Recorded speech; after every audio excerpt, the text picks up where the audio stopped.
नमस्कार। गुरुशाला में आपका स्वागत है। मैं राहुल शर्मा, ज़िला इंदौर, मध्य प्रदेश से। इस वीडियो लेसन में हम बात करेंगे पृथ्वी के प्रमुख परिमंडल की, जो कक्षा छठी के भूगोल विषय के अध्याय 5 पर आधारित है।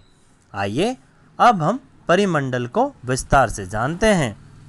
पृथ्वी एकमात्र ऐसा ग्रह है जहां जीवन संभव है। पृथ्वी का ठोस भाग जिस पर हम रहते हैं उसे भूमंडल कहते हैं।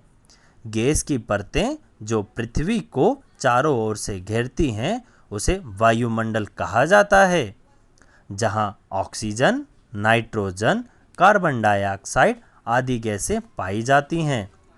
पृथ्वी के बहुत बड़े भाग पर जल पाया जाता है, जिसे हम जलमंडल कहते हैं। जलमंडल में जल की सभी अवस्थाएं जैसे बर्फ, जल एवं जलवाष्प शामिल है। अब हम बात करेंगे भूमंडल की। पृथ्वी के ठोस भाग को भूमंडल कहा जाता है। पृथ्वी की सतह को दो भागों में बांटा जाता है। बड़े स्थलीय भूभागों को हम महाद्वीपों के नाम से जानते हैं तथा बड़े जलाशयों को महासागरीय बेसिन के नाम से जाना जाता है। बच्चों, क्या आप यह जानते हैं विश्व का सबसे गहरा भाग प्रशांत महासागर का मेरियाना गर्त है।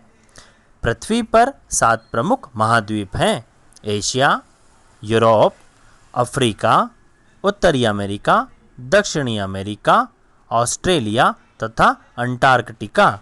बच्चों, क्या आपको यह पता है विश्व का सबसे बड़ा महाद्वीप कौन सा है? मैं बतलाता हूँ। एशिया विश्व का सबसे बड़ा महाद्वीप है। अब हम बात करेंगे जलमंडल की।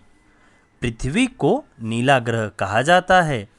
पृथ्वी का लगभग 71% भाग जल तथा 29% भाग स्थल है।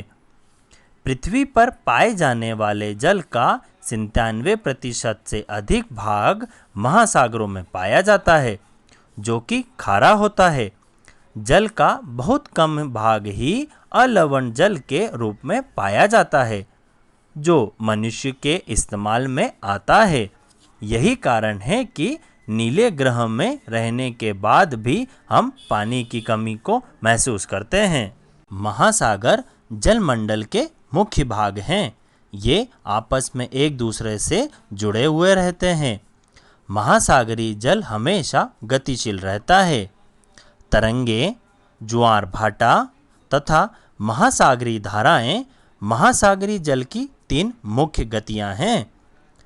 तो बच्चों, इस वीडियो लेसन के माध्यम से हमने यह जाना कि पृथ्वी के प्रमुख मंडल कौन कौन से हैं तथा हमने भूमंडल, जलमंडल के बारे में भी जाना।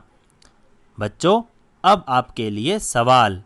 आप विचार करें कि किस ग्रह को नीला ग्रह कहा जाता है। आप यह भी विचार करें कि विश्व का सबसे बड़ा महाद्वीप कौन सा है।